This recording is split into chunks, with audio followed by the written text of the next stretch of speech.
All right, guys, let this load here. Okay, we're talking about body paragraphs for your informative essay. All right, so body paragraphs, what are they?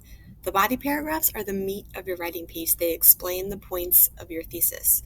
So if you remember my example thesis, that there's many Halloween traditions in Ireland, Italy, and Mexico, okay, or I don't know if it went in that order. So my first point of my thesis was Ireland, okay, so that's going to be in my topic sentence. To start with, Halloween actually began in Ireland. So I know that was the first point of my thesis, so that's my first body paragraph.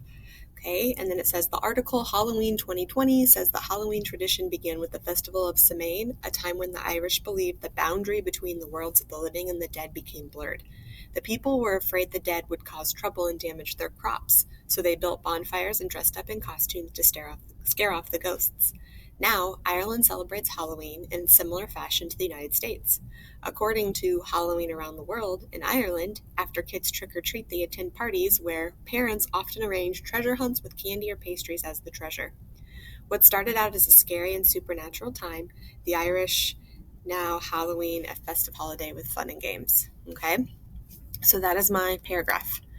So where do they come from? And I just said this. They come from your gathering evidence graphic organizer. Okay, so the actual topic of the paragraph comes from your thesis, and then your graphic organizer, all the stuff, all the information that you put in that graphic organizer under your first point of your thesis is now going to be in this paragraph. So as you can see, we talked about trick-or-treating in here, and I got it from Halloween Around the World. So I'm putting everything in there, okay? So the structure of a body paragraph, you always start with the transition, and we'll have a list of transitions for you. Then your topic sentence, which is from thesis. Okay, then you need cited text evidence with explanation. So here's my cited Halloween 2020, Halloween Around the World.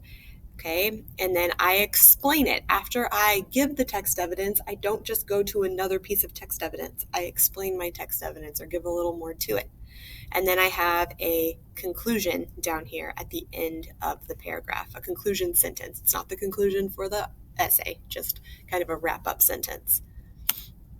Okay, so the success criteria for the body paragraphs. I can start my paragraph with a transition. So to start with, right there, my topic sentence introduces my paragraph and is a point from my thesis. So began in Ireland, there we go.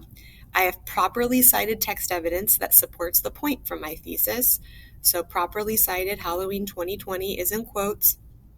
And then I paraphrase until I quote right here.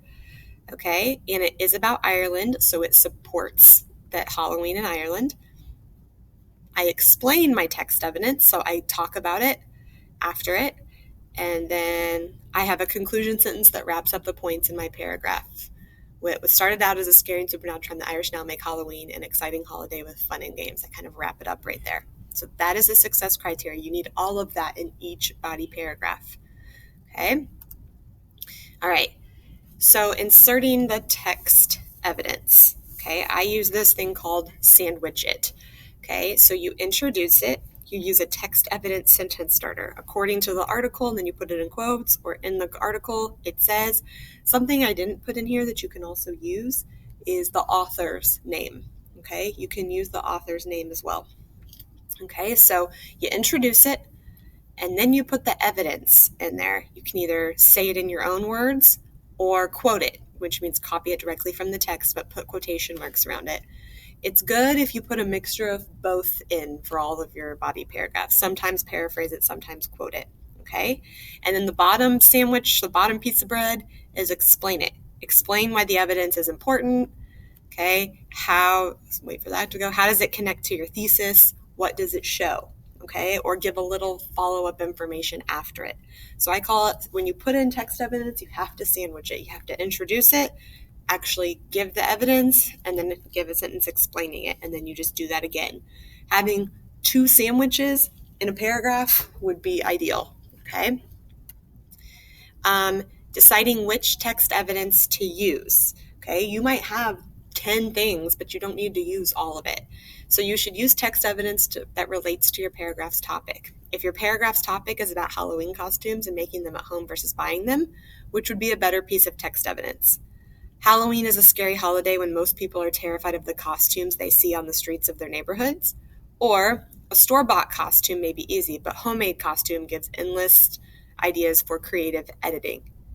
Okay? Which one's about, they're both about costumes, but which one is about making them versus buying them? Okay? It'd be that second one. A store-bought costume may be easy, but homemade costumes, that would be better text evidence. Because I know they're both about costumes, but the second one supports the topic of the paragraph. Okay? The punctuation of text evidence. If you noticed in the success criteria for the body paragraph, it says it needs to be properly cited. Okay? So you need to put quotations around the article title and capitalize it. So Halloween traditions, quotes capitalized. If you are using a direct quote, make sure to put quotations around it, okay? If you only want to use part of the sentence, you can add ellipses, the ... to show that the quote goes on, but you aren't using it. So if you only want to use part of it, you can do that. If you're going to use the full sentence, no need for the ellipses, okay?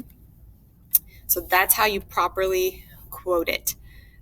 We'll probably go over a little more of the properly quoting as well, but this is just a start for you to do if you're doing this on your own or as a review or whatever that may be.